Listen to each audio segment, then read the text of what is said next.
Hello again, class. So, we are on section 9, part 3. Now, remember, from this point forward, we're going into that American Civil War. So, let's talk about what our next big event is. The war with Mexico, a Mexican-American War.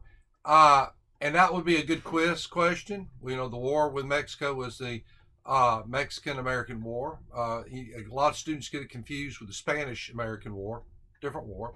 So what is this? Basically, guys, we went all the way after the Alamo. We're going to expand to try to get the independence of Texas, and we will go to war with Mexico.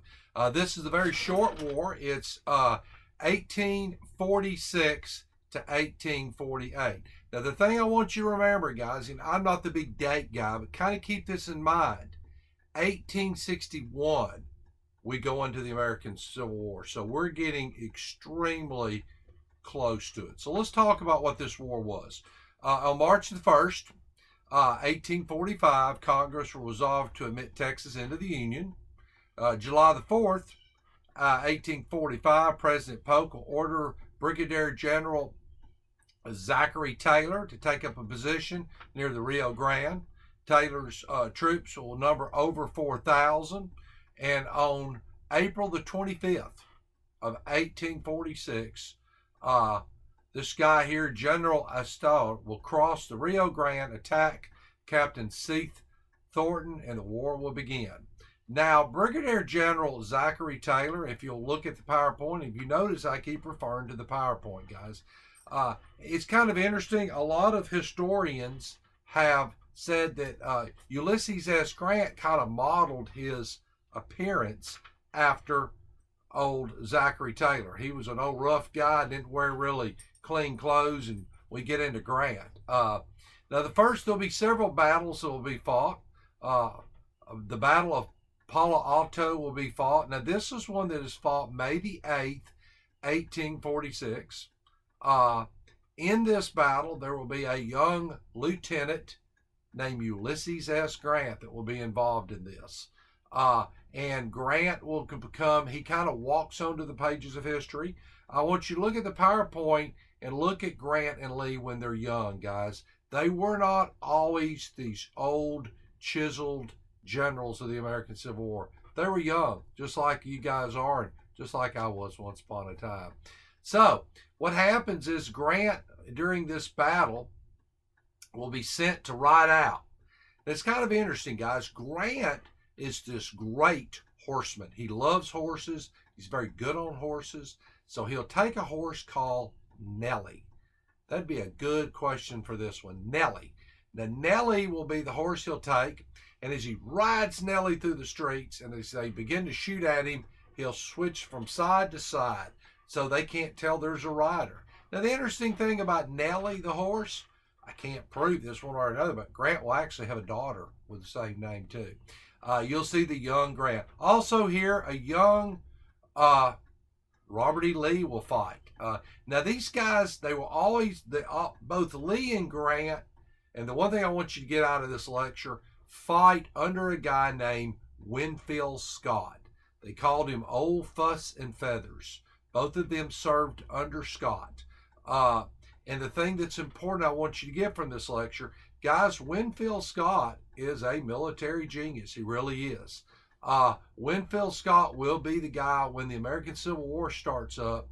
The big misconception is Abraham Lincoln originally went to Robert E. Lee. He really didn't. He wanted Winfield Scott to run the army. Winfield Scott was too old and too fat, and Winfield Scott told Lincoln, look, I can't do it, but I know a guy that sure can, and he'll recommend Robert E. Lee to Lincoln. But both both Ulysses S. Grant and Robert E. Lee served under Winfield Scott during the Mexican War. That's important. I may probably make that. I think you'll see that on your test, and I may throw that out there. So if you're writing a paper about either one of them, this is a good point. Now, what about Robert E. Lee? What did Robert E. Lee do? Robert E. Lee worked for the Corps of Engineers.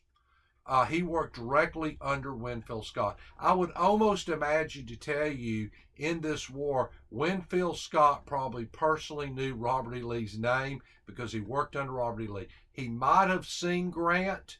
He might have, one way or another. I don't know if he had that same close relationship to Grant that he had with Lee. But these guys will both fight in this war. This will be what I call the Mexican War is a dress rehearsal to the American Civil War. That'd be a good test question, dress rehearsal. Guys, out of the generals that fought in this war, I want you to look at your PowerPoint. Grant fights in it. George Meade fights in it. Jefferson Davis, the president of the Confederacy, will he'll be over a Mississippi Rifle Brigade. Robert E. Lee fights in it. The most deadly of all the generals, Stonewall Jackson, is there.